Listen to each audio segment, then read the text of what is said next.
Okay, so thank you and welcome to this meeting of the Combined Authority Audit Risk and Assurance Committee. We are delighted to say we have 8 members of the committee present, so we are quorate for today's meeting. In terms of apologies for absence. Yes, Chair, we have apologies from Councillor Ashley, Councillor Bardsley and Councillor Jasper. Thank you. Okay. And I understand that Councillor Priest may be joining us online at 11 o'clock.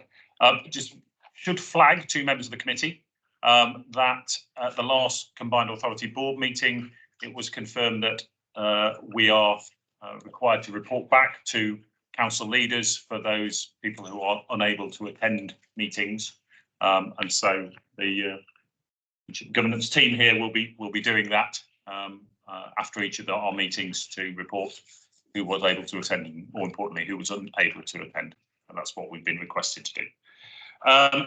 Declarations of interest. Members reminded to declare any disclosable pecuniary interest they have in any item being discussed in the course of the meeting. The receipt of any gift or hospitality should be declared when is thought to have exceeded £25 for gifts or £40 for hospitality. Anything that anybody wishes to declare? Councillor Jones. Thank you. Obviously, I represent Birmingham City Council, and they are mentioned explicitly in the Treasury Management section. Thank you. Any other declarations? If not, thank you. Chair's remarks. I would just like these to be noted. We did have an opportunity in our pre-meeting to go into a little bit more detail on a few of these things, but just in terms of external aspects that are probably relevant to the workings of this committee, just to note the PSAA at the end of November issued their scale rates and fees for the coming year, and obviously we note that Grant Thornton are reappointed, and we note the fee that has been agreed with them. On the 17th of January, there was the ethical standard for external auditors was also issued and referenced by PSAA. I would expect Grant Thornton to comment on that in their plan for the coming audit. And just last week, 24th of January, DLUC also responded on the issue of outstanding audits, and note that they are proposing a backstop of 30th of September 2024 for all audits up to March 23. Clearly, I'm hoping when we come to the item on the agenda today that will not be a concern for us. I'm waiting to see how the update is on item 7. FRC also issued their annual report on their regulation of external auditors working in this area. It was a short and succinct report. I think the point that was probably most relevant to be noted was that the FRC are suspending their review of firms until the issue of the backlog of external audits has been completed, because the population they are able to select from is so small at the present time.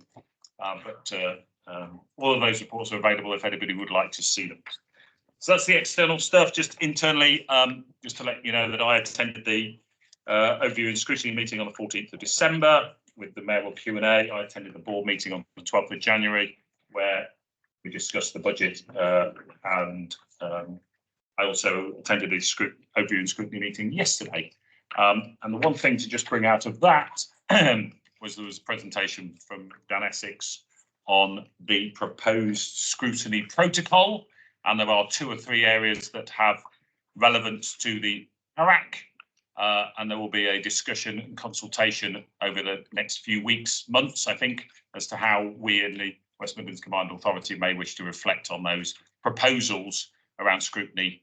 So I look forward to engaging with that, and obviously we'll come back to you as a committee with regard to the proposals. I think the 3 things that were probably most pertinent were the proposals around multi-year appointments, the recognition that training is important to enable scrutiny committees to undertake their work, and also the recommendation of an annual report from the Audit and Risk Committee to go alongside the annual report from the Overview and Scrutiny Committee. So those are the three areas that, in particular, that we will be reflecting on within the combined authority.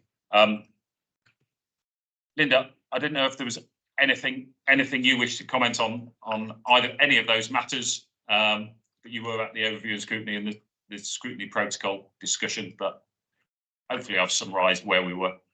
Yeah, no, nothing from me. Thank you. Okay.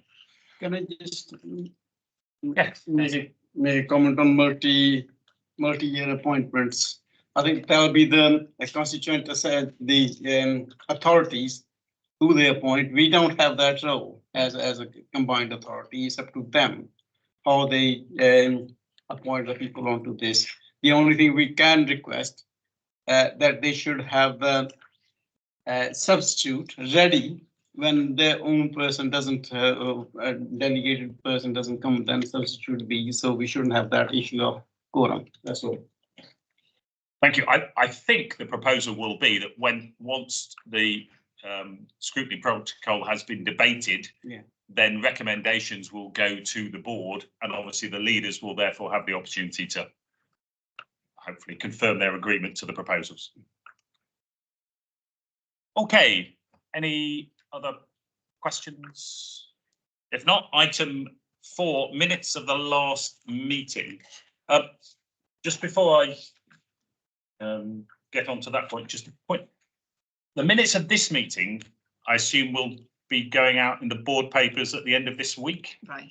Yeah, so if you could do your very best to get them to me as quick as possible so I can review them before they go out, that would be obviously very much appreciated.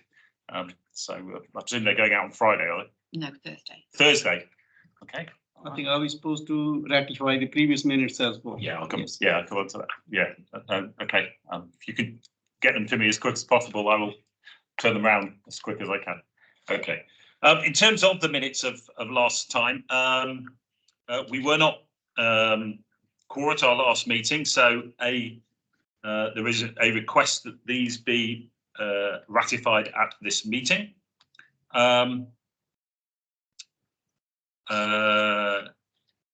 In terms of the factual accuracy of the meeting, I think one thing that we did discuss at the last meeting, which is not recorded in here, was the point around, I think, Kieran, you clarified the responsibilities of this committee vis-a-vis the accounts, the annual accounts.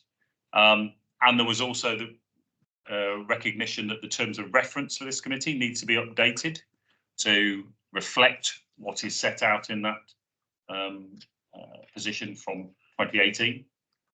So could we make sure we capture that in these I'll minutes? have to ask Dan because I wasn't here. Oh, I see. They're not my minutes. That was the case, Chair, and I think that we said to the committee that we would take a note of that and we would update the terms of reference when we've got the next constitutional report going to the board. Yeah, absolutely. I just think it needs to be captured in these Right. minutes. That's the problem at the moment. Okay. Anyway, open it up for areas of factual accuracy for those who were at the meeting. Any comments or questions around the accuracy of the minutes? I think with your amendment, I think I second the proposal. Okay, thank you. In terms of matters arising, Councillor Kay. First of all, I was not able to attend the meeting through illness, and I did watch the video last night. I'm grateful for the chair raising a number of my concerns, and my principal concern relates to our terms and reference. The name of this committee includes the word assurance, and that is our function. Our primary function is to provide assurance to those who will approve the accounts as to whether we're happy with them. I understand that we've been asked to approve the accounts, which is a very binary decision. And I feel that the job of this committee should be to assess the level of assurance that we can give on the accounts, rather than to say whether we are going to rubber stamp the opinion of the external auditor, for instance. I downloaded the terms of reference from the website, which I understand we're operating under different terms of reference. And I think it's absolutely fundamental that this committee should understand its terms of reference. And also, we also need to understand the difference between a body which might approve things, a body which might give scrutiny to things, and a body which might give assurance on things. And we have to really understand the function of this committee, because I would have serious concerns were it put to me that I would need to approve the accounts as they stand, with my knowledge that the audit committee wasn't functioning properly in the year that we're considering. I wasn't actually a committee member, so how would I be expected to approve something that happened before my time? And there are just a whole raft of issues with the terms of reference, which I think need sorting out. I don't know whether I can go on to the audit report that was considered last time about the health and safety. So if I could perhaps come to that particular issue. When I started out in scaffolding contracting, if a scaffolder got killed on site, then the client was not particularly concerned about that, other than that we should get another scaffolder and finish the job on time. But the six-pack of health and safety regulations which came in the, I think in the late 1990s, it could have been 2000, turned that on its head and made the client responsible for health and safety matters. And what I feel was missing from that report is that when we employ somebody to build a railway station or whatever it is, then not only should we be considering that they're financially stable, also that they're technically capable of doing the works, but we should also be investigating their health and safety systems to ensure that we are confident that they're not going to be killing people on that project. And part of that assurance that we would be seeking is that their safety management system covers any contractors that they may use, so that you've got a complete chain of control. And that is what I felt was particularly lacking from that report. Thank you very much. Obviously, it's a little bit difficult to discuss that report because we haven't got that in front of us today, and I haven't got it with me at the moment, so I can't go. I suppose that's a question that perhaps Lorraine. I can see Linda's got her hand up. Oh, if you want to. yeah. Linda? I was sorry. only just, I was just going to come back on the 2 points. I think we can take two actions away from this as officers. One is that actually, yes, we will take away, Councillor Kay, your point about the terms of reference, and to make sure that we come back with a very clear view as to the role of this committee. In terms of this time's accounts, however, because the committee wasn't quorate last time, the actual final approval was given of the accounts by the board last month when they ratified the minutes, and Mark was there along with Grant as our auditors to take any questions from the main CA board. So I think in terms of closure of the accounts, I think we're fine for this year because actually it's been endorsed by the CA board. However, we will take the action to make sure that going forward the terms of reference are much clearer in terms of the roles, as you say, around assurance. And in terms of the health and safety piece, again, happy to take that away just from an assurance perspective. Obviously, all of our procurement processes ensure that we have not just a cost assessment and due diligence from a financial point of view, but also a quality assessment, which would include health and safety. But I'm happy to take away the action to bring an update on this specific point back to the next committee. That's okay. Yes, thank you for that. And if I might have one minor point on the minutes, I would find them easier to navigate if the minutes have actually referenced the agenda items, because the one topic seems to flow into the next with the way the minutes are drafted rather than being able to jump to a particular agenda item. Thank you, noted, and we'll pick that up. Thank you. Can I just, in addition, in terms of the health and safety audit, the objective was to review it against the specific ISO accreditation that we hold. I think it is mindful there just to note that health and safety team are due to attend ARAC on the 11th of March to provide an annual report, and we can ask them to specifically touch on the CDM arrangements for contractors within there. Thank you very much, and I think it's probably important to alert them to the Councillor Kay's concerns, and hopefully they can address that when they come in to see us. Thank you. Any other questions or comments on the minutes? Sorry, not a comment on the question. I'm just about terms of reference. I think they're there for certain reasons. I'm just thinking about, as councillors, we are councillors from the other authorities. We change every year, or some of us. So it's difficult for us to be professionals. So I'd rather trust the professionals who work with us and take their recommendations and approve it. I can't be everywhere as a member of the committee to look at whether I can do the assurance or not. I can't. The state assurance has to be given by the professionals, and same is the accounts. So I have no problem whatsoever with it, nor I want to pretend to be a professional in it. Our job is totally different as audit committee than being professional. So I'd rather leave it to Linda till the next time when they come back to us. Thank you. Okay, thank you. I think this comes back to this point that Linda was making. If we can get that clarity, that I think will be very helpful. Thank you. The action list. We're going to get an update on the status of the accounts in this meeting, which is the final item there. The only other thing I think is referenced there is obviously a desire to meet our new head of audit and information governance. Yes, and he's hoping to join us next meeting. Okay. And will that include a proposed plan for next year?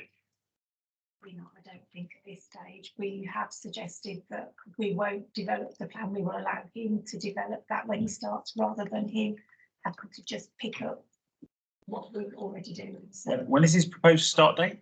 21st of March, he joins us. Yeah, that's not unreasonable. Yeah. We can't really ask him to present the plan if he hasn't joined the organisation. So, Yeah. thank you. Apologies, I thought he joined. I thought he was joining earlier than that, but if that's when it is, that's when it is. Okay. Right. Next item on the agenda is I just felt one, having attended the board, two, I think for the context of this committee, it is helpful that this committee understands the sort of budget of the combined authority, where it's spending its money, where it's expecting to spend its money. So I just thought I'd invite Linda to say a few words about the budget that is approved for consultation at the last combined authority board meeting. It's obviously not yet to be approved budget, but it hopefully provides some useful context for this committee. Linda. Yeah, thank you. So you have a short slide deck. It will be a bit of a whiz through because this is a 10-minute item, and obviously there is an awful lot of detail in our budget. But as the chair referenced earlier today, we have been meeting with your constituent authority leaders monthly since the beginning of the year, so since May, to talk about the medium-term financial plan and financial sustainability and the budget requirements and funding for the next 5 years, and particularly the 24-25 financial year. We took a draft budget through to scrutiny and to the Transport Scrutiny Committee as well. And we went through that in detail with the Scrutiny Committee in order that they could prepare themselves to for the Mayor's question time, which, as Chair said earlier, he also attended, and their comments were appended to the budget report that went as draft to the January board. The Budget itself is open. It's a draft budget. It was open from January. We'll take a final budget to the 9th of February board, which as it stands, there have been no changes since the draft budget. So as it stands, I'll be taking a budget proposal to the February board that was the same as the draft budget that we took to January. As a very, very quick overview, I just wanted to reference a couple of points in the slides. I'm not gonna kill you all off by reading out the slides to you. But obviously you'll all be aware, as with your local authorities, we're legally obliged to set a balanced budget. We have to set a transport levy by the 14th of February. We have to set a balanced budget by, I think it's the 6th of March. The budget that we have developed, as I said, has been through scrutiny. It's been through internal examination. We produce and we approach our budgets from a bottom-up perspective, so we don't incrementally move our budgets. Every time we draft a budget, we ask the organisation to do a zero base, so that I can personally robustly examine that budget as part of sessions I have, challenge sessions I have with individual directorates, so that I can be assured that that budget provision is adequate for the planned activities that the organisation wants to deliver. You'll see from a headline perspective, we're looking to approve a budget in February of about 1.2 billion to spend. That is to spend next year. Just over £500 million of that is revenue, and an indicative capital budget of 700 million.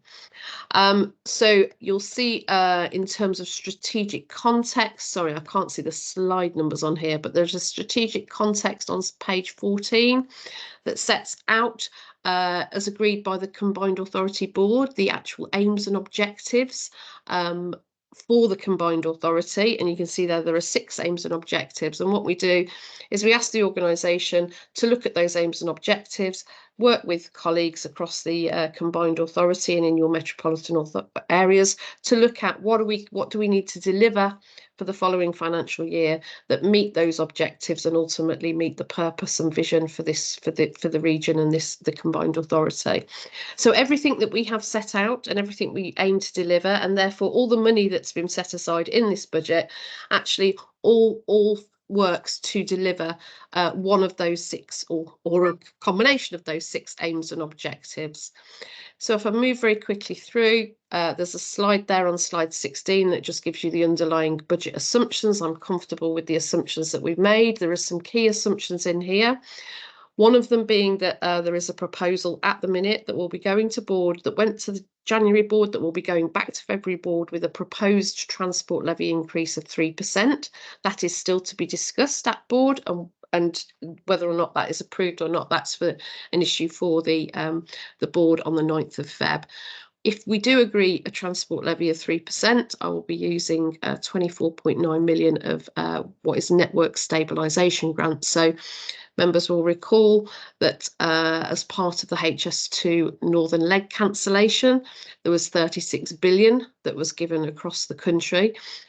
We got various pots of money for that, but one of the pots of money we got for that as a West Midlands Combined Authority was £250 million over the next 5 years to protect our network.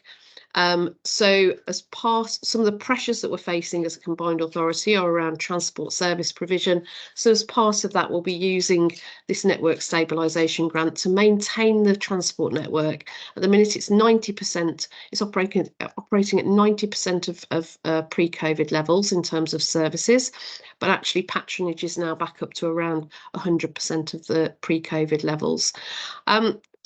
But there are inflationary and cost pressures in there, etc., that mean that there are considerable pressures on the maintaining that network at the minute. Member and non-member contributions will be remaining cash flat. There's inflationary assumptions applied in there. Also some assumptions there around the continued use of English national concessions on bus. There's obviously funding in there for energy capital, for West Midlands Growth Company, for continuing to fund West Midlands 5G, continuation of the cycle hire scheme, all of the capital financing. I'm happy that's all in there. We clearly have to provide for the mayoral election. which is coming up, so that the money is in there as well. And at the minute, what I haven't done at the minute is factored in any assumptions in regard to anything that may come through from the deeper devolution deal in terms of the single settlement, or anything from the investment zones or growth zones.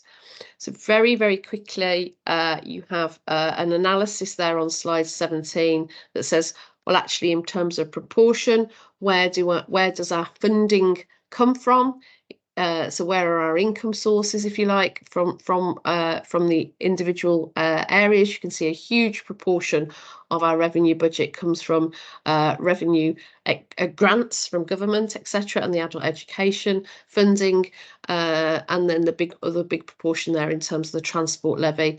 But hopefully that's just about to give you scale of where our income comes from. You can see the split there on page 16, so it's slide 18, around how does that constituent member contributions, how do they feed in? And in terms of the non-constituent contributions, they are proposed to remain cash flat at £30,000 per authority. And then very, very quickly then, and again, I'm sorry for how quickly we're going through this, but as I said, there is quite a lot of detail, and I'm happy to sort of, anybody wants any sort of further, if we want a detailed session on this, I'm quite happy to do that. But you can see there, hopefully, helpfully, on page 20, you can see the transport budget breakdown. And what's key to note on this is as it says there, if you look at what we're driving, the 93% of that transport levy goes out on frontline direct services. So whether that's whether that's elderly, the statutory requirements for elderly and disabled on bus, or the local policies around accessible transport, child concessions, subsidised services, and network operations. So you can see there's actually a huge amount of that transport levy just goes out straight out onto direct service provision. So there's a bit of a split there. So you can see the split down there about where that money's going in terms of the individual pressures on the budget. And certainly one of the things we are seeing from a transport perspective is that increasing pressure on the subsidised bus services budget, which is, as we are in a commercial market and a deregulated market, all bus services operate on a commercial basis. The only time we step in as an authority is if we need to put on a subsidised service because there is no commercial service in that area, and there is an increasing amount of pressure on that subsidised service as routes become less commercial. Operators don't tend to run them, and therefore we have to step in, and it puts costs on our budget. So that's where the big pressure is coming on the transport budget. I saw something yesterday that said actually to make a bus route profitable, it used to have to carry 25 people, and to make a bus route profitable now it has to carry 40 people. So that's the type of pressure that the private bus industry is seeing in terms of its cost escalation, whether that's wages, fuel, etc. So just a bit of a headline really in terms of giving you a scale of where the money goes in terms of the transport budget. And then again on slide 21, just a bit of an overview there in terms of where the rest of the money goes in terms of the delivery portfolios. And you can see we've got that broken down across the piece in terms of the individual portfolios, where how much is spent on each authority. So you can see health and communities there, 700,000 a year. Housing and regen 1.9. So this is the revenue budget, if you remember. So third party payments include, so we have a adult education budget comes in at around about 142 million. That is the biggest grant that we get, the biggest revenue grant that we get that comes in. So I won't dwell on that. Mayoral expenditure, so there was the mayoral budget, hasn't moved particularly since the last report. It is simply for pay and price increases for the mayoral office staff, not for the mayor himself. The mayoral office is funded by a mayoral capacity fund that we get in from government.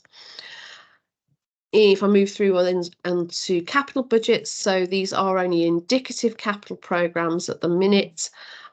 just again to give you a bit of a sense of scale. So you can see expenditure at the top, just a sense of scale. So you can see that most of our money is going out on transport in terms of the capital programme. Huge chunk there on housing though as well. And then we have quite a lot of money that goes out actually directly sort of throughout to the metropolitan authorities for transport and on employment and skills, capital money that is paid out to the metropolitan authorities there for the metropolitans to directly deliver themselves. So it is only an indicative budget, and I will update the capital budget following the March year end, because obviously it's a rolling programme, so I need to reflect whatever we ultimately spend this year will roll forward into next year. So I will update the capital budget, but again, it's just a sense of scale really. So looking at around 720 million spend next year in terms of the capital programme. Beyond 2025 then, I'm sure some of you will have picked this up already. So the medium term position has got some quite serious pressure. It is entirely coming through the pressure to maintain the transport services across the region. There have been some historical decisions taken by the previous Integrated Transport Authority that has held the levy down compared to perhaps other mayoral combined authorities across nationally. So certainly we have a levy per population of around, I think it's £43 per head of population in the West Midlands, whereas Manchester's transport levy is something like £75. So there's some historic decisions we've taken in the West Midlands to hold the levy down, which has put serious pressure on the ability to continue to main policy, to continue to deliver transport policies. We have managed to do that. We are managing to protect all policies next year as well, but you can see there is a pressure over the medium term, and we have got some breathing space in terms of the network stability grant that's come in from government. So we've got a year or so's breathing space in terms of being able to protect the network, whilst we locally look at what are our options in terms of either making cuts to the transport service provision or indeed finding the additional money to maintain it. And that will, of course, continue to involve us lobbying government for additional funding. I'm going to stop there because that's quite a whistle-stop tour through that budget, but it was just a bit of a sense of overview and sense of scale, really. Happy to take any questions now, or if anybody would like a more detailed briefing, then I'm happy to sort of set that up separately. Thank you, Linda. Obviously, I had the benefit of seeing the full papers that went to the board and the presentation. Perhaps, you know, when the budget has been agreed and finalised, it'll be worth just reconfirming to the committee where we are. Just in terms of 2 or 3 very quick observations. Absolutely, this was about giving you context. A couple of things you didn't mention: the Treasury windfall income, which is obviously helpful in terms of getting to the balanced budget, relevant to the discussions we're going to be having a little bit later. Not quite sure why we use the word windfall, but anyway, I'll leave that to you. There's nothing in here, obviously, around anything to do with Policing Crime Commissioner matters that may or may not flow in due course. But I think the most important point I wanted to make, and I take on board absolutely comments made by Councillor Kay earlier around, you know, broader assurance that we're looking to consider, but in the context of the financial aspects of the organisation, what this shows you is that effectively 40% of the spend is on revenue spend is on transport, 40% is on adult education, 15% or so is on investment activities. When you come to the capital programme, 83% of the capital spend is on transport, and something like 13% is on housing. It gives you an indication of where the vast majority of the spend of the authority goes. Okay, it's in transport, and it's in adult education when it comes to a revenue perspective, and it's largely in transport when it comes to capital. And I think that we should bear that in mind when we're thinking about risks and assurance and internal audit programs, because it's really important that we get assurance around those areas of major spend. Okay. Throw it open to any other questions from anybody else. Councillor Jones. Thank you. On the mayoral precept, am I right in thinking we're still in a minority of CAs that doesn't levy one? And what is the soonest that could be brought in were that politically to be decided? The cost of the mayoral election is obviously quite high. Yes. Were the merger to take place of the PCC and the mayoralty, how would those costs change? Because I'm assuming it is currently split between the PCC and the mayoral combined authority. Question about PCC integration. So were that to happen, would those budgets remain ring fenced to the PCC or not? I suppose the question is, would they have any material effect on the rest of this, or would they be their own ring fenced thing? And then finally, on single settlement, which is mentioned at the end, obviously it's a huge opportunity for us, but are we really clear on a timeline when that might be agreed? Yep. Thank you, Chair. I'm happy to come back on those points. So yes, in terms of the precept, you will be aware, Councillor Jones, it's something I raise with our leaders frequently. Every time I meet with them, we are various combined authorities do have a precept already. Manchester has a precept, Liverpool has a precept, Cambridge has a precept. In fact, Cambridge has just agreed to triple its precept from £12 to £36 for next year. We do not have a precept. It has not been something that the constituent authority leaders have been minded to agree to. It is something that is still, for me as the 151 officer, on the table, and I will be putting that forward yet again as a potential for generating further income for the authority and for the region into the following financial year. It is too late for this financial year, and they were very clear that they wouldn't put one in this year, but certainly it will be on the table again for the 25-26 financial year.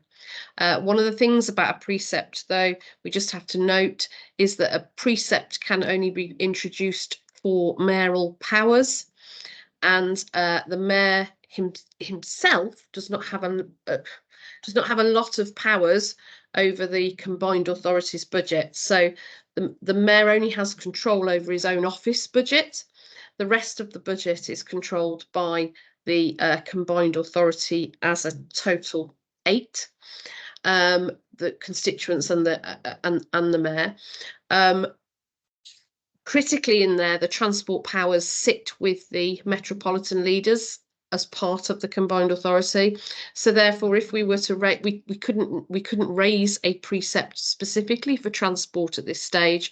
It would either require a change in legislation to allow us to do that, and some MCAs do have that change in legislation so that they can raise a precept for transport, or they would have to be, like Manchester did, they would have to transfer the transport powers locally to the mayor. But that's all for consideration into the calendar year 2024 for 25-26 onwards.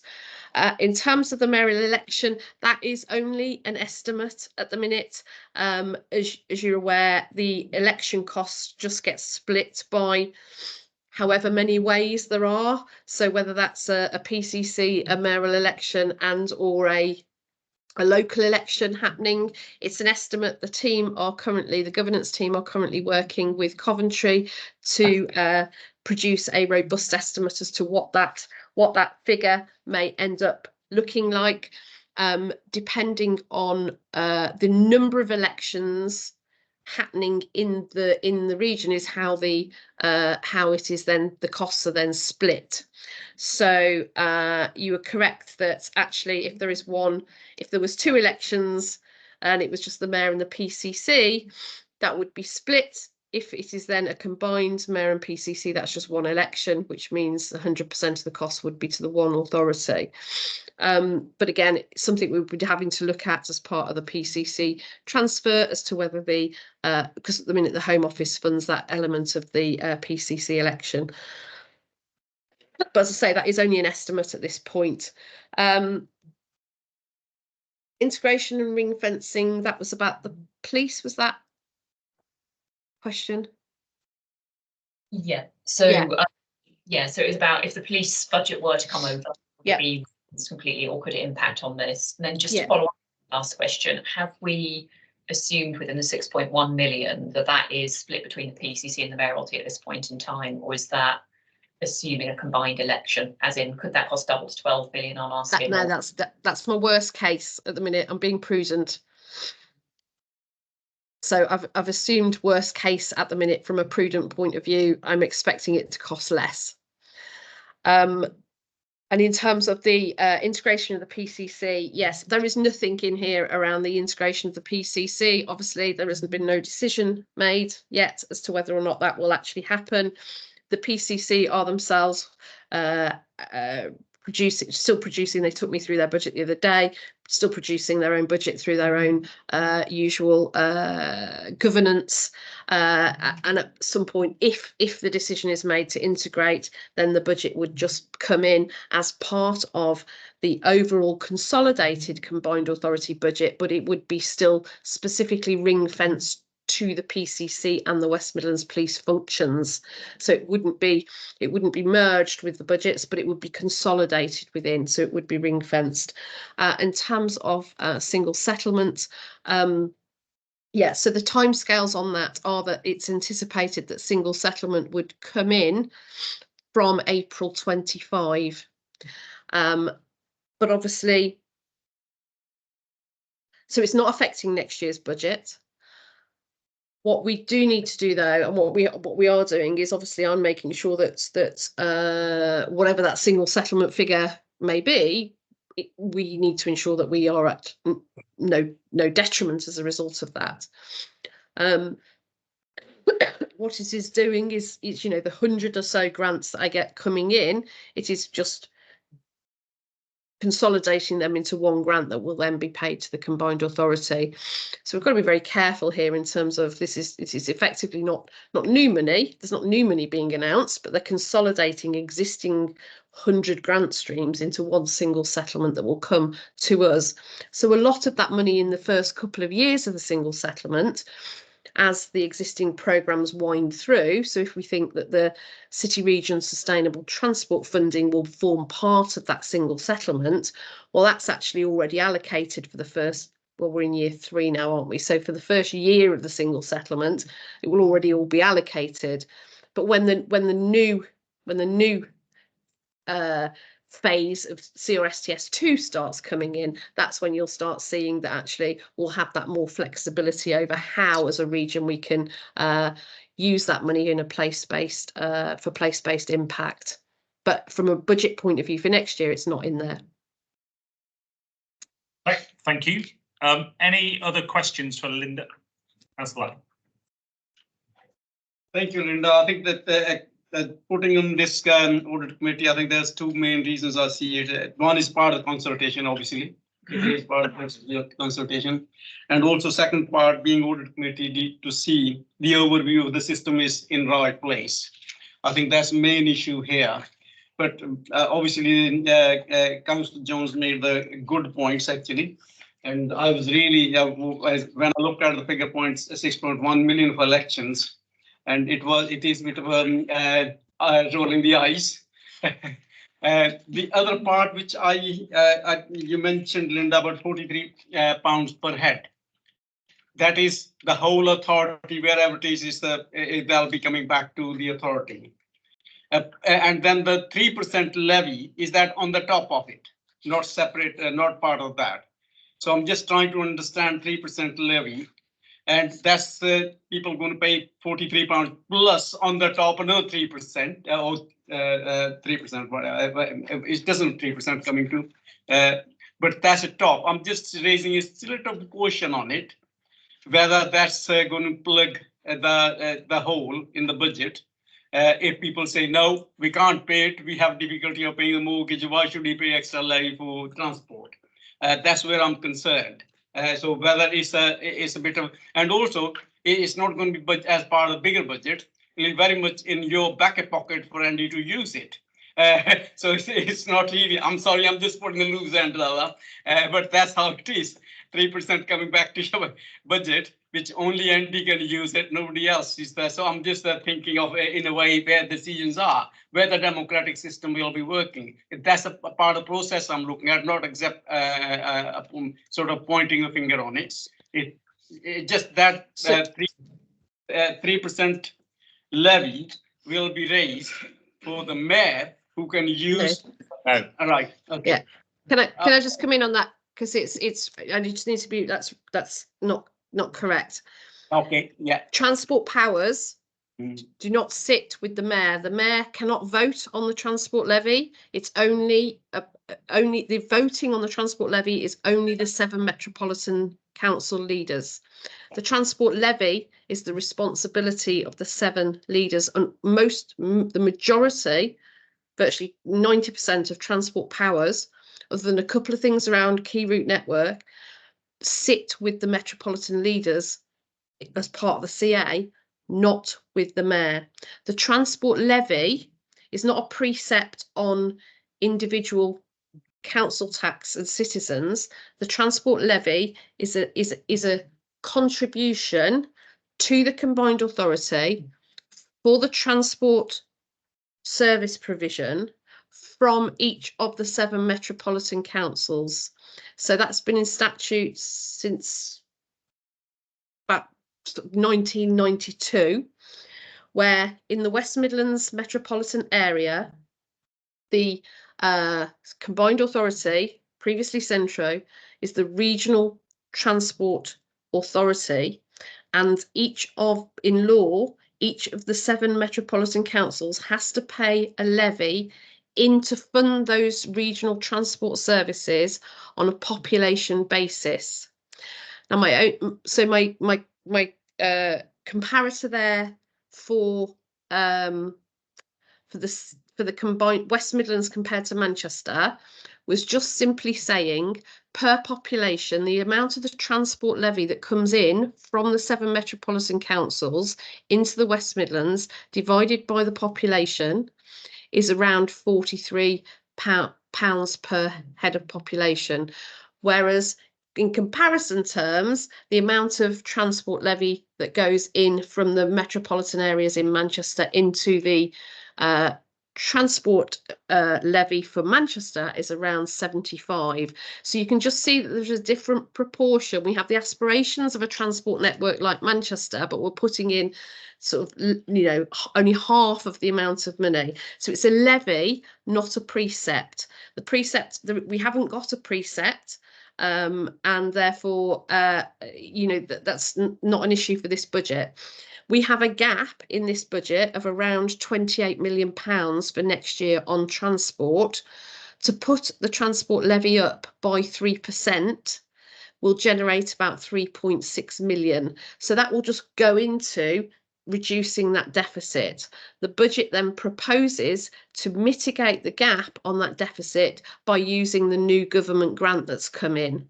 So the only way that we as a region are not facing having to cut public transport services for next year is because we have a network stabilisation grant given to us by government. Does that make sense? Yes, it actually does explain that. That's very good. Thank you very much, Linda. I was trying to understand whether there's £43 which are is separate than the levy of 3%. That's what I was trying to understand. Yeah, and the transport levy, it does affect metropolitan areas' core spending powers because it comes from that transport levy is paid for by each individual constituent authority on a population basis. However, a big chunk, the English National Concessions element plus the historic capital financing element, so around about 50% of that amount of money is factored in to the local government finance settlement.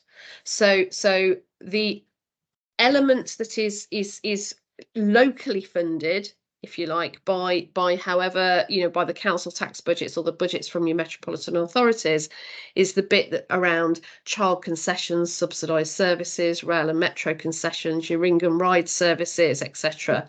Linda, we need to move on. Sorry, Yeah. Is that okay? Sorry, Yeah, we're going into a lot more detail than I expected on this area, if that's okay. Okay. I brought this topic to this meeting because I thought it was important this committee understood it. What this discussion has demonstrated is it is definitely worthwhile bringing this topic here, because clearly, one, enlightens people, and two, people have questions on it. So thank you for your engagement with it. Next time, Linda, we will know that we need to allocate far more time to it.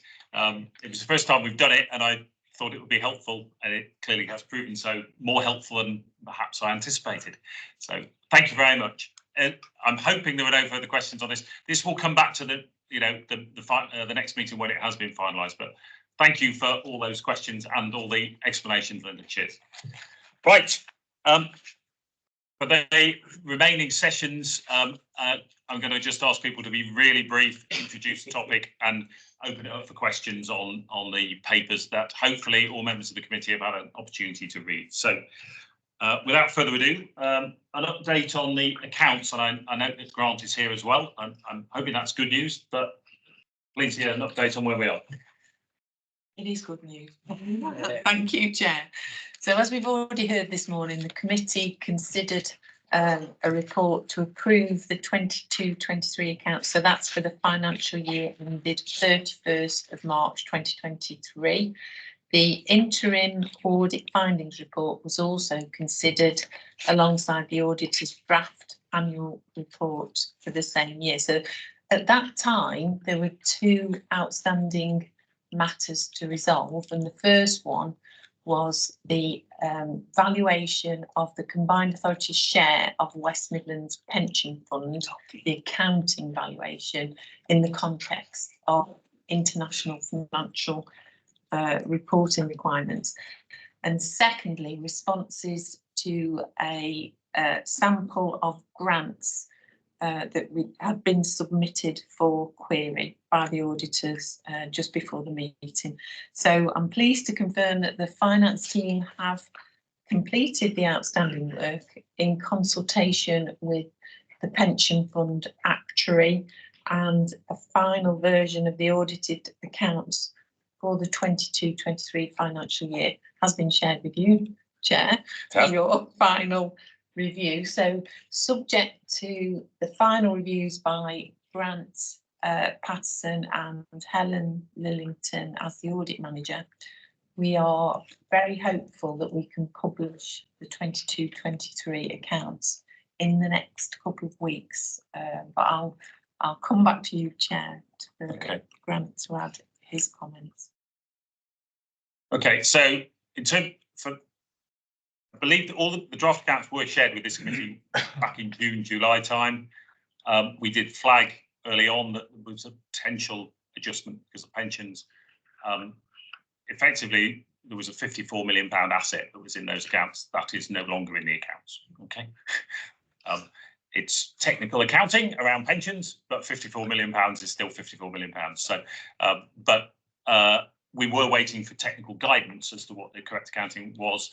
And at our last meeting, Grant from Grant Thornton highlighted the likely position, and that is what has effectively been processed in the accounts. So that asset is no longer in the accounts, and we believe that's the right accounting. Grant. And then I'm pleased that you have provided all the information that you need to. What I need to hear from Grant now is where you are in terms of finalising your report, because we cannot approve these accounts. Nobody can approve these accounts until Grant Thornton are comfortable they've completed their work. Yes, so thank you, Chair. I mean, I was really going to build upon what Louisa said. She's quite right. In terms of the two main items we're looking at were the grants, and as Linda has already alluded to, hopefully in a couple of years' time that will streamline. You do get your income from hundreds of grant sources that complex. That's why that area of the audit is complex. And a lot of that finalisation has just been trying to just get ensure the audit trails are clear. So we have completed that work. My understanding is we've cleared the review notes. I haven't seen the final version of the file yet, so I believe that work is complete. And the major one, and actually you've trailed that there, is in terms of the net pension liability, or in your case, net pension asset. We were looking at the accounting for IFRIC 14. I concur that we've had the information back for the finance team. We only concluded our work at the team level on Friday, so that is with me or with Helen and then myself to review. In terms of, I suppose, just bring a little bit of background into for members. IFRIC 14 basically is looking at if you were a commercial entity or something like that and you had surplus in pension fund, potentially you could take that money out as cash. Doesn't really work like that in a local government pension scheme. But IFRIC 14 effectively puts a cap. So even if your actuary says, on my assumptions, you should have a surplus, IFRIC 14 says, well, you need to look at it more closely, you might have a cap on that in terms of how much you can actually recognise. And when you look at the way that the actuary has put your figures together, that effectively brings it down to zero, which is probably makes a degree of sense into most people in terms of it's not money you can actually take out of the scheme. It doesn't affect your bottom line in that sense. So I just need to go through that final working paper. It is consistent with another client that I have, so that's in the same situation. And then once we finalise that, then we should be in a position to finalise our audit work and sign. I think, as Louise said, just we are prioritising this and looking to get it done as quickly as possible, but just looking at diaries and commitments and stuff like that, it will be a couple of weeks, but there's nothing else on the audit that I'm aware of at this point is outstanding. And at that point, there will also, because we've issued the annual auditor's report, we propose to certify the audit closed. Okay, thank you. Clearly,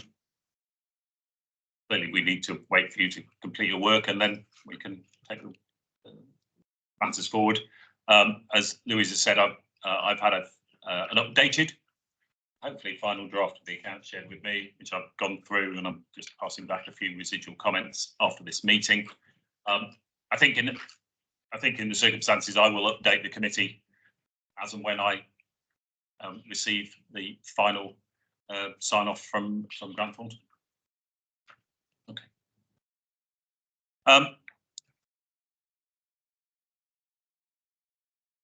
Strategic risk register. Yeah, there you are. Sorry. As ever, thank you very much for just summarising the key movements. Literally a couple of minutes. Just explain anything you want to highlight from this report, and then any other questions people have. No, absolutely. Obviously, I assume you've read all of those papers. So the sort of key messages, really key messages from the executive board. On the issues log, there's one issue that you'll see has been closed, and that will be removed. That's around the vacuum group going into administration with the contract being novated to Kia. There's then two risks that have increased. The first is the information IT systems assurance security. That very much reflects some cyber attacks on UK transport infrastructure last year. So not specifically to the WMCA or TFWM, although we were caught up in that. And Digital and Data have implemented some activity and some mechanisms to hopefully further mitigate against that. But we still thought it was wise to sort of increase the likelihood score there. And the other risk that's increased is the capacity and capability risk, where we're looking to sort of reflect some of the challenges that we face in delivering our organisational priorities over the next 12 months. So we're trying to sort of pretty much rewrite that sort of risk to reflect that current sort of situation, and particularly we're thinking about the single settlement activity that we'll need to do. The board has wanted me to be really clear that this isn't just about trying to increase headcount. This is actually just about making sure that we've got the right people in the right place. It's not about necessarily having more people.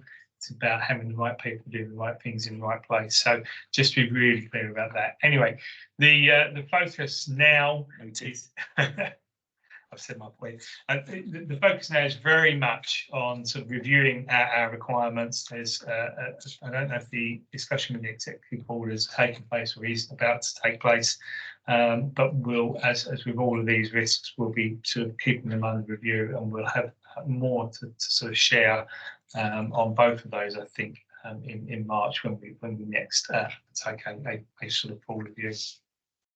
There's then two risks that have reduced, and one will be taken off the risk register. So that was the TD ratification. So the DEVO deal has been ratified.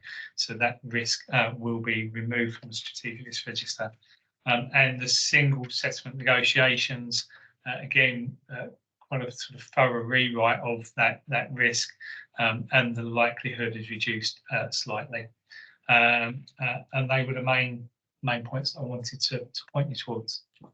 Thank you very much. I'd say we've discussed this on various occasions. You know, it's your job working with the SLT to obviously assess these risks. Our job is to make sure that that is happening, and I think we're probably entitled to just highlight things for your consideration, but it's clearly your responsibility to pull this together. And I did share, or I asked Linda, Wendy yesterday to share with you what I thought was pretty interesting document yesterday that was presented at overview and scrutiny around West Midlands state of the region. That should to some extent be an indicator of priorities and risks associated with the delivery of the strategy. So I do commend that document to you for your consideration.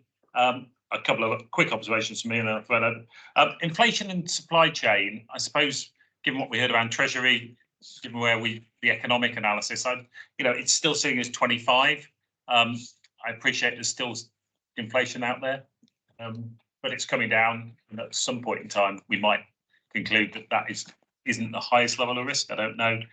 Capability and capacity, very much consistent with what Grant Thornton reported at the last meeting, and also actually consistent with my most recent meeting with the Mayor, actually, and talk about potential police and crime commissioner developments. These are all things, as well as single settlement, that I'm pleased that it's being acknowledged. And the last thing I was going to say is cyber risk.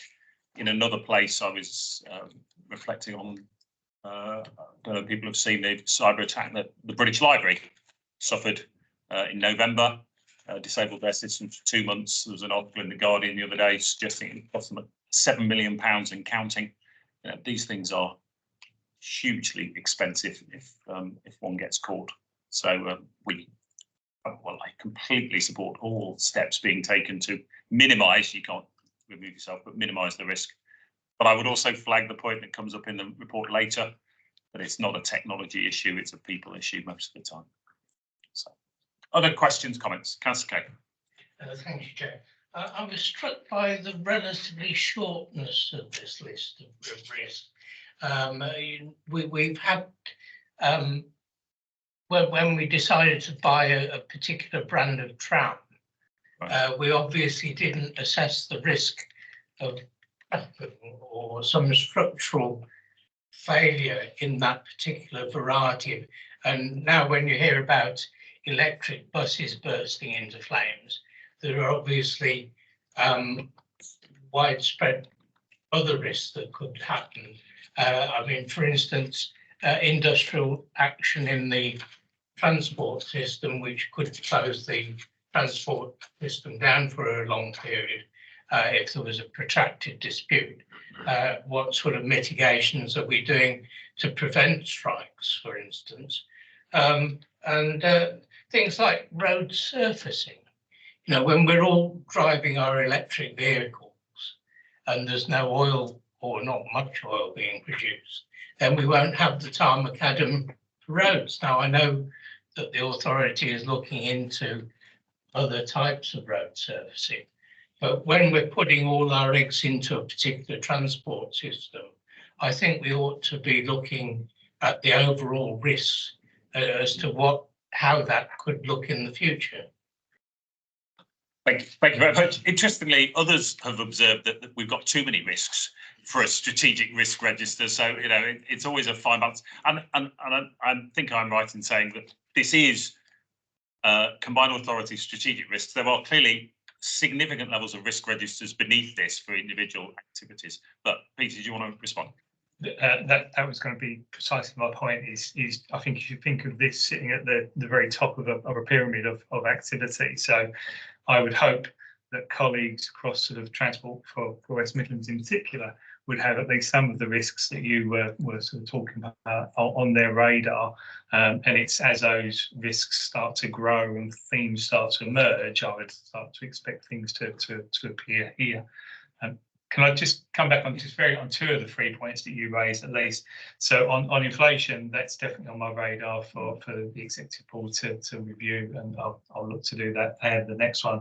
And on the cyber risk, we are in discussions with our insurers to look at getting sort of insurance cover in place specifically around some of that. So that's hopefully on the card as well. Thank you. Actually, just following up on Cascade's point, actually reflecting that transport's 83% of the capital budget and it's 40% of the revenue. Maybe it might be worth this committee having some sight of the transport risk register at some point in time. I just, it is, if that's appropriate. I'll be discussing it actually. Councillor. Thank you. I think I share with your aspiration, Rala, on this, looking at this part. My question, I know these risks can change time and they are mitigated and so on. So my question was, how often do you share the senior leadership team risks so they can be managed at right time? So the whole plan is that they receive this quarterly as well. So they receive this every quarter ahead of you. So it's very much driven by when this comes to the audit committee is then when I plan to take it to the executive board. So they have the opportunity. In those slides, you'll see it clearly says, you know, so the key messages from the executive board. The idea is that they are using as an opportunity to tell you what the significant matters are. Yeah. So, that's how I review it. And I like the fact that you highlight in red the changes from each quarter to quarter. My biggest concern about risk registers is they sit on a shelf and nobody does anything with them, and it's good to see that that's not the case here. Councillor Martin. Thank you, Mr. Chairman.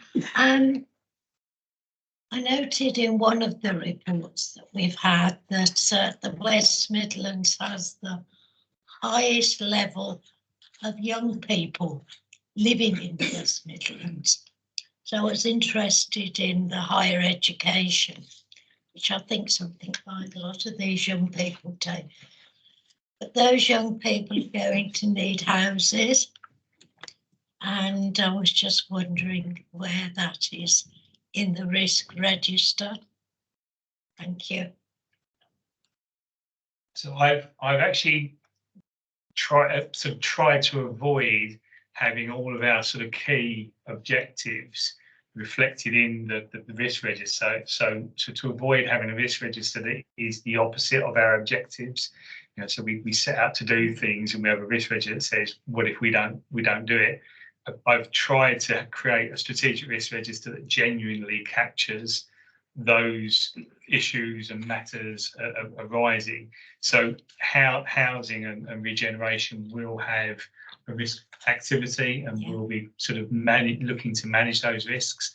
Obviously, if they do not bring information to the table to me, then that doesn't come up at the executive board. But similarly, when we discuss with the executive board, they have every opportunity to raise matters with me, and that's not sort of happening at the moment. So I can't say that there's sort of nothing being done. There absolutely is, but it's being done hopefully at the appropriate level rather than sort of everything being captured here. That's what I just mentioned overview and scrutiny yesterday. You hopefully be pleased to know there were 2 detailed reports and lengthy discussions around housing and adult education. So hopefully you're pleased to hear that is happening, and obviously that you could look at the papers or the minutes of those meetings. Thank you. But your point, and a couple of points here, is highlighting the need for coordination between ARAC and the overview and scrutiny committees, and I think that's something again we should just reflect on a little bit. I personally engage quite a lot with the chair of overview and scrutiny, and I do attend their meetings. But yeah, there's a few things coming out of today's meeting that's just making me reflect on maybe we need to clarify that, and that was also highlighted in the scrutiny protocol that DLUC have just flagged. Linda. Yeah, just from an assurance perspective for this committee. So actually, within our directorates, we monitor all sorts of business performance. Risk is one element, financial performance is another, and performance against the annual business plan and measuring our success or otherwise against our activities and our targets for the year is another report that we produce. Now that report actually went to Overview and Scrutiny Committee because they monitor performance, but actually as a directorate, we make sure that all of that is joined up. So I take a monthly report to our executive board that looks at the performance against our targets and our activities for the year and highlights whether or not we are on track or whether we're slipping, etc. But it correlates it then to the financial performance, and it also correlates it to the risk information that Peter is also reporting. So from an assurance perspective, that performance against what we are delivering is actually monitored separately but correlated through from an executive perspective. Thank you. Councillor Kay. Yeah, with reference to the committee title of risk and assurance, one of our functions is to provide assurance on the risks, and where we may best give that assurance is that all reasonable mitigations are being put in place, and then as to what the risk would look like if all the mitigations were in place. So I would like to see that as those considered in how we present this risk register to focus on the mitigations, whether we're 50% complete, 75% complete or whatever on the mitigations, and really as to what the risk would look like if we have them in place. Thank you. Yeah, I think we've discussed previously, the idea of inherent risk and then residual risk after the mitigations and the different scores that apply to each. So we'll take that on board and I'll pick that up with Peter going forward. No problem at all. Okay, any other questions on this? Thank you again, Peter, as always, for your work and for the report. Treasury, Mark, over to you. Oh, sorry, over to you on the Treasury. The first thing to say is I'm reassured that so much of the language in here is consistent with the training we had earlier. So that is clearly a positive sign. Maybe you just flag the changes from the previous policy and strategy that have been signed off, and then we can take any questions. Certainly, I'm conscious of brevity in the time in this moment. So in terms of changes between 23-24 strategy and 24-25 strategy, as far as our Treasury Management Policy Statement goes, there is no change. When it comes to the Treasury Management Strategy itself, within our annual investment criteria for this year as opposed to last year, we've proposed the following changes. As Nazmin alluded to this morning, our minimum liquidity buffer will increase from 20 million to 50 million on a 3-month rolling basis. We're doing this because, again, thinking about the capital programme itself, lots of increasing costs there, quite dynamic in terms of the way the payments can come through and slip from time to time. So more liquidity is required in that area. Following through from that, then we propose to increase our limits with AAA rated money market funds, which are very short dated liquid funds that you can withdraw cash from on a daily basis, from 20 million to 30 million. That's in the lower range of what peers with a similar investment portfolio would have as their minimum requirement. So we're not excessive in that regard.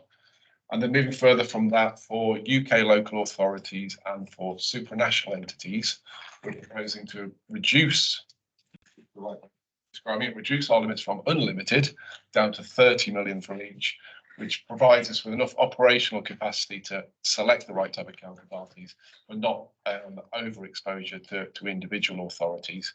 And again, we'd probably give any individual counterparty perhaps 3 to 5% of the total portfolio, which again is in the lower range when it comes to peers in our portfolios of similar size.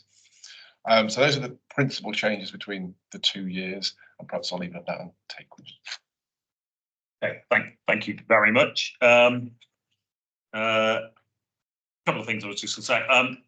The interest rates, I've said previously, we're not here to speculate on interest rates. That's absolutely not the role of this committee or this combined authority. I think the one thing we all know about interest rates is, forecasts will change. I think I've been lucky enough to benefit from a number of presentations in the last couple of months.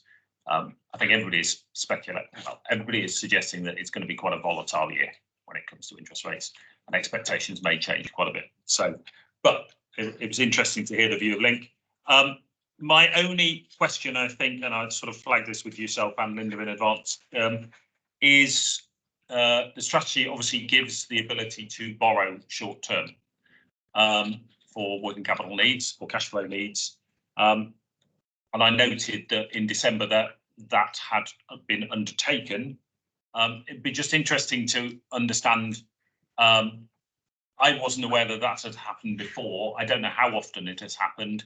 And given the price of that borrowing, the steps that are in place to mitigate the need to do so, given the amount of investments we've got or the net cash position we've got. So I don't know if that's one for Linda or yourself, Mark. Whether you want to take that. Yeah, how often does it happen and how can we mitigate or minimise the amounts of times that it happens? Mark, do you want to go first and then I'll come in? So certainly in terms of how often it happens, it's very rare. If I listen during the course of the year, I think once or twice. In the case of this temporary borrowing in December, arose because of some unusually high payment requirements that coalesced around the December time with less maturing investments at that particular period. Temporary borrowing is undertaken for the shortest available amount of time that we needed it before maturing funds came through. So all those funds that were borrowed in December would be repaid in January, and many of them have done so already. And in terms of mitigation, the alternative might be to keep an overdraft facility at the bank, but an overdraft facility at the bank would be far more costly than borrowing into the local authority market. Typically, the bank would charge base rate plus 2% for any time that you're overdrawn on a wholesale basis. But the central point of the strategy itself then is increasing the liquidity buffer going forward and reviewing it from time to time, given the dynamics of payments that can come through, to have sufficient liquidity always available to meet those unusual one-off payments that are required. Linda, did you want to add anything on? Yeah, so that's exactly the case, really. We manage liquidity fantastically. We just had some late settlement of some very quick, quite large payments in December that meant we had to short-term borrow from a working capital perspective. It is allowable within our operations. We did that. It's repaid.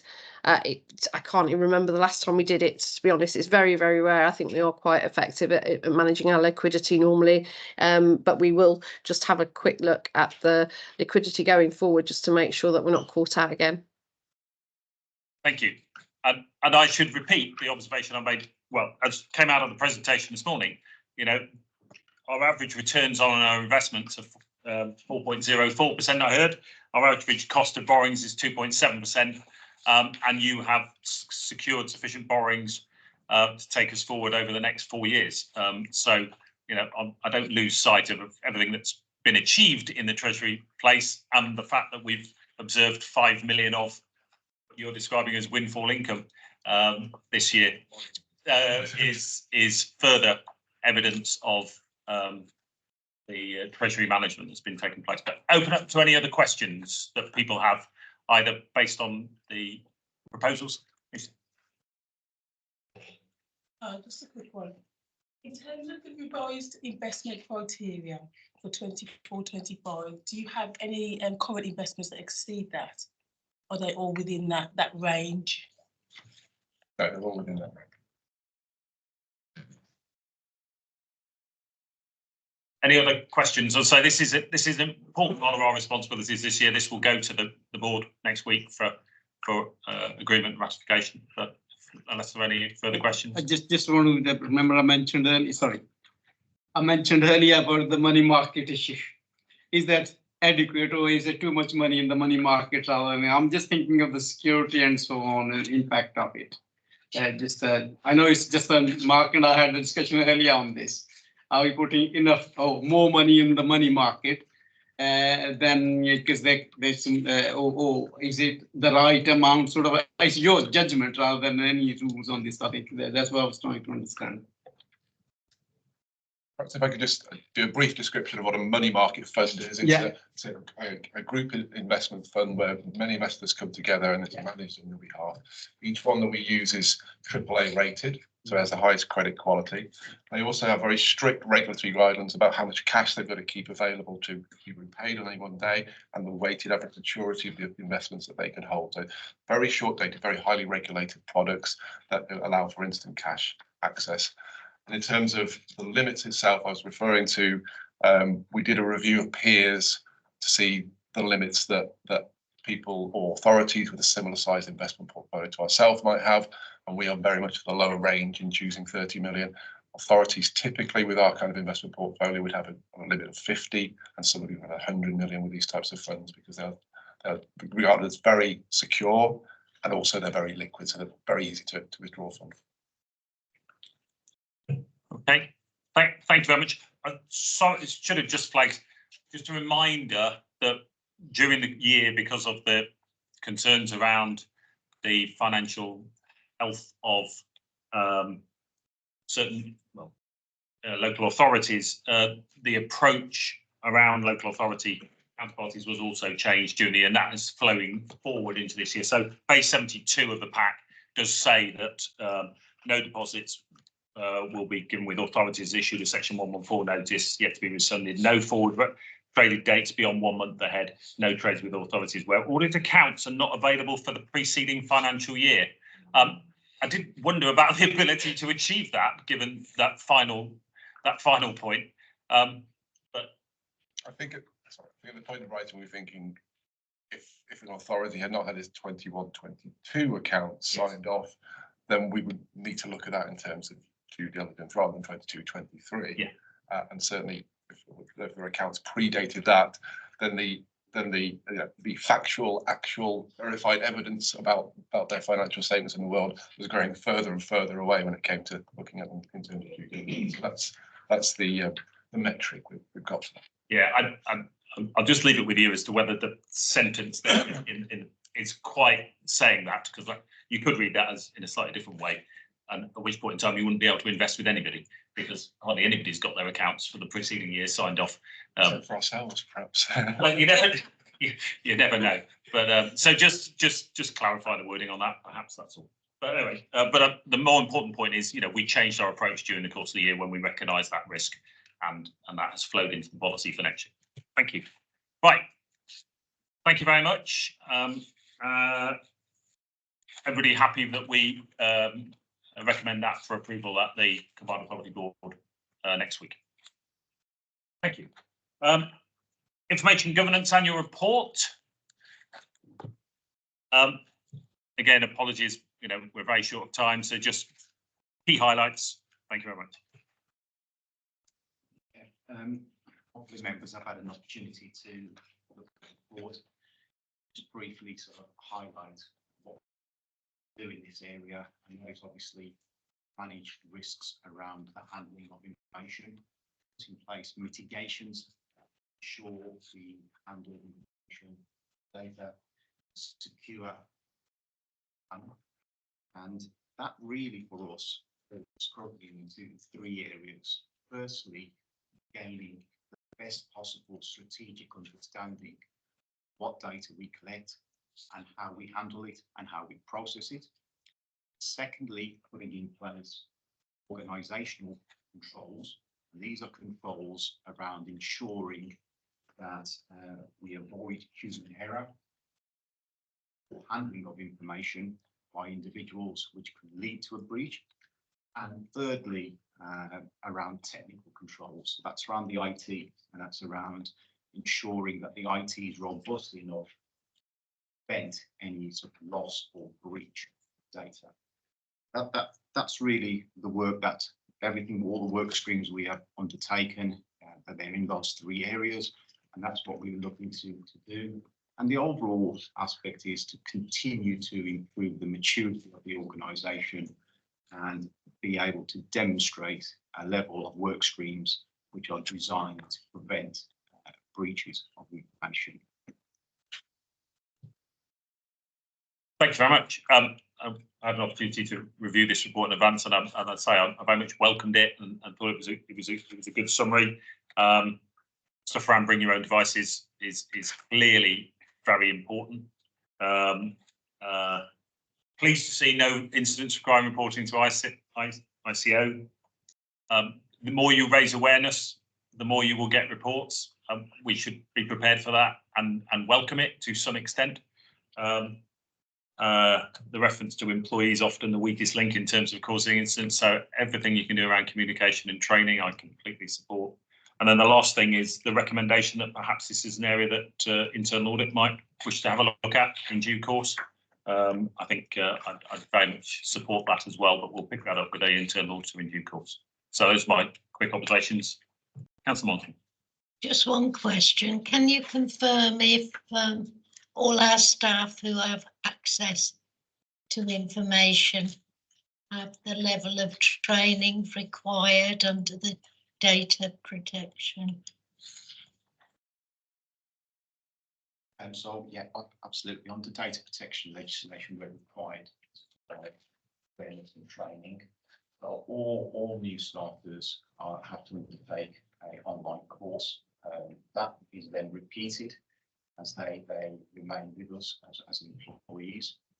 And I think the aspect of this is more so than any sort of formal training, it's that constant awareness piece of putting it out there, what needs to be done, what needs to be avoided. And that's something that we're very much looking to advance on and put in place a rolling program of that sort of messaging across the organisation beyond the sort of more formal training modules which are sort of online.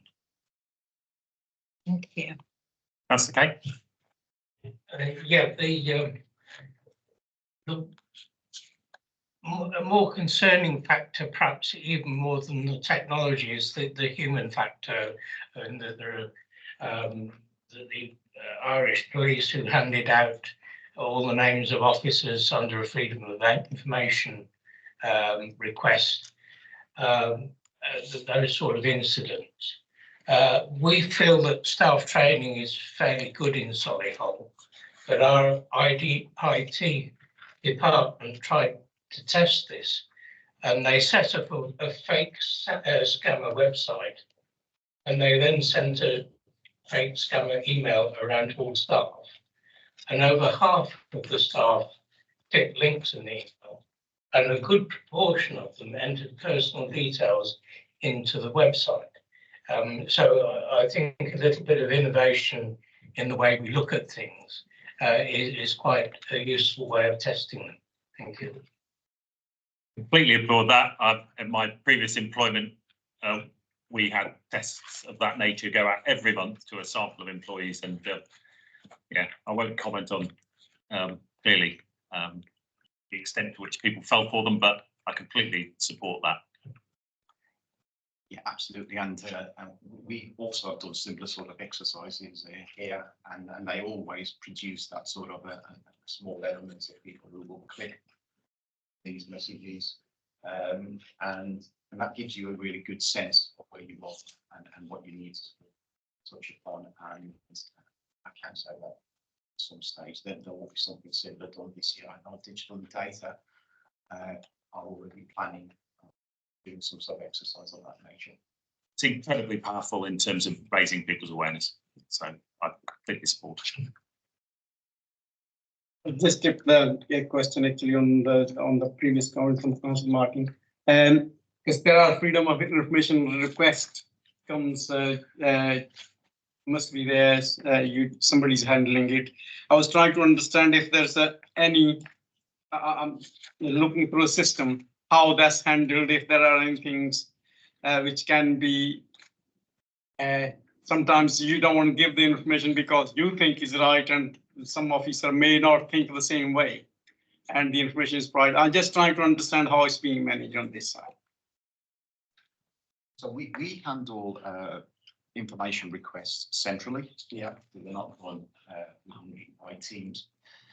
They all come into one central place, so it's a dedicated resource for that. Obviously, that team, which is my team, would reach out to the relevant department who holds the information. We go through a process of understanding what information we hold, what information is releasable, within exemptions which are applicable, and then we get to a point where we're happy to release. In addition to that, we have recently started providing the 3 monitoring officers, Linda, Helen and Laura, with a weekly report on in terms of what FOIs we got going, and that provides them an opportunity just to flag up anything which they may want to have sight of before it's released. Thank you. Thank you. Any further questions on this report?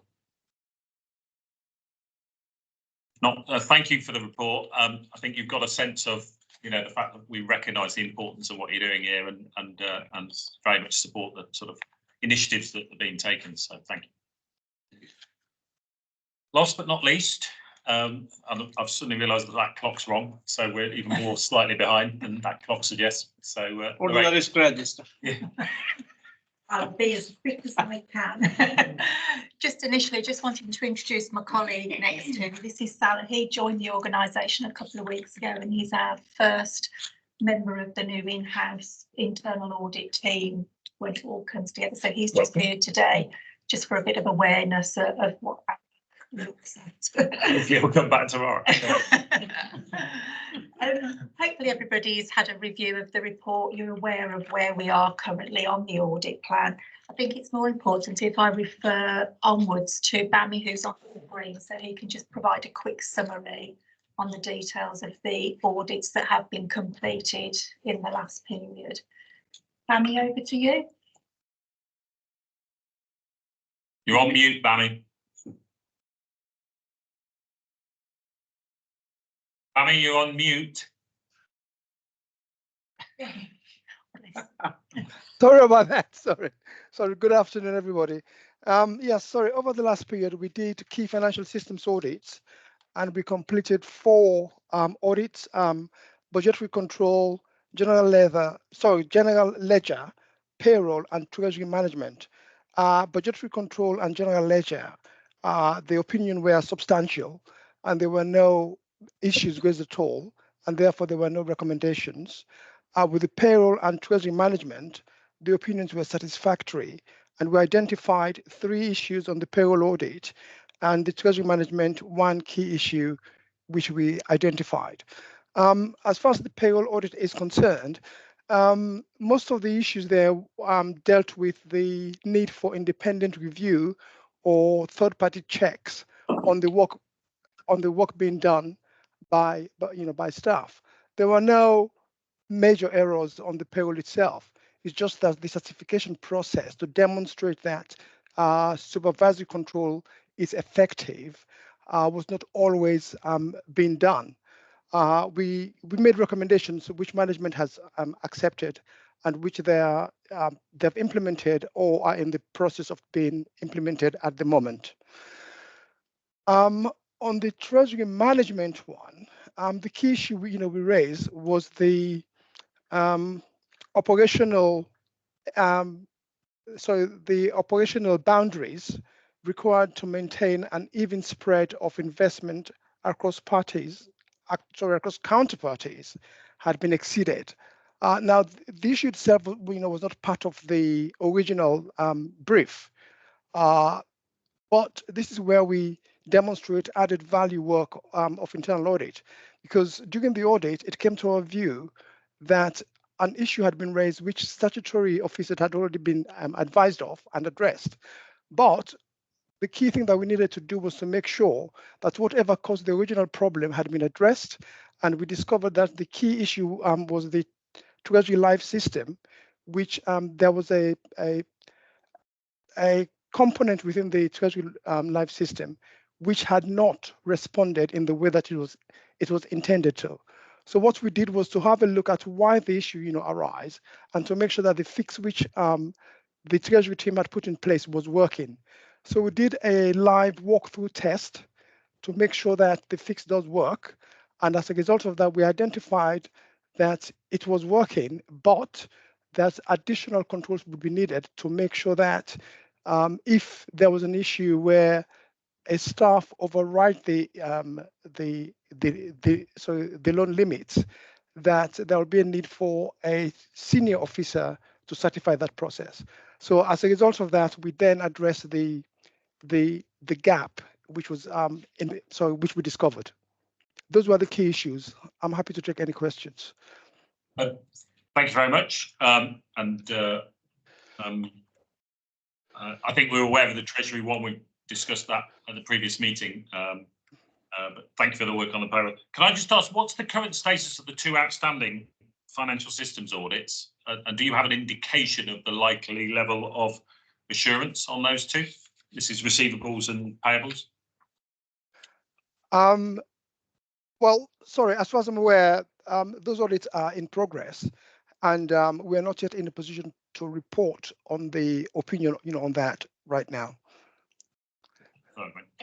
Yes, so both audits, the accounts payable is in draft report format. It's just under review by the finance team before that can be issued as final. The accounts receivable, that was slightly delayed just because of accessibility to staff to discuss the issues with, but I anticipate both will be shared as final reports at the next meeting. Okay, they're both pretty important, that's why. Okay, and there were some issues on payables previous years. And then secondly, on the transport review, which I know originally we had hoped would have been completed by the end of the calendar year.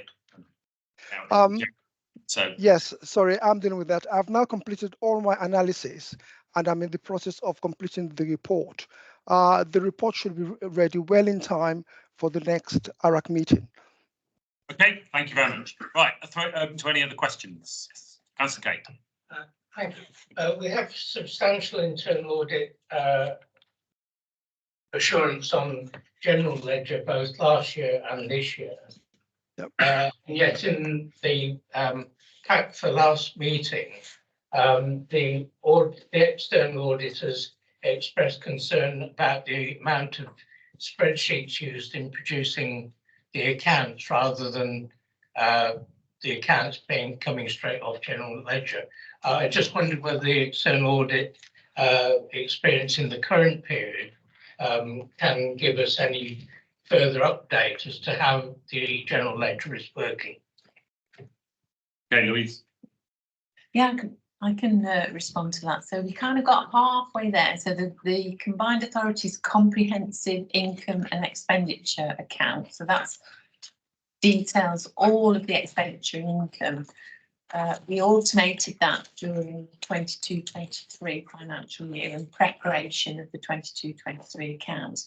But as we've referred to earlier today, because of the high number of grants that we receive, it's well over 100, we haven't managed to be able to, it's every single transaction that's been funded from an element of grant. We haven't been able to do that yet, but we're working on it 23-24. So we've got halfway there, almost there for 23-24, but I'll give an update when we next meet. Thank you. Any other questions on the internal report? If not, last item on the agenda, just the forward plan. I think I've flagged it on the 11th of March meeting. Are we expecting Grant Thornton to present their plan for the 23-24 audit? I don't know whether Grant Thornton can comment on that.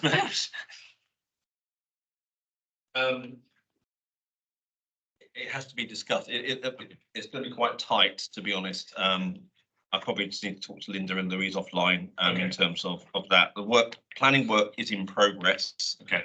I think the challenge we have is whether we can get a report, because I believe they need to be released on the 4th of March. The 11th of March is, I think we might be able to release a report that week, but I need to have to discuss that with my successor and with Linda and Louise. I appreciate it. It's not actually your responsibility, but it's certainly good practice, obviously, to get an audit plan in advance of the year end. So if it can be done, that would be super. Which is this your final meeting then, Grant?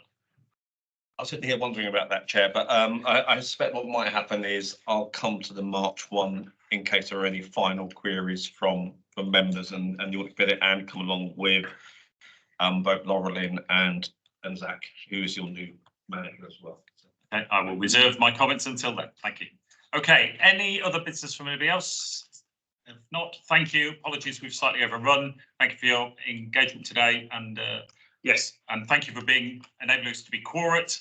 And the next meeting is on the 11th of March, and hopefully we can repeat that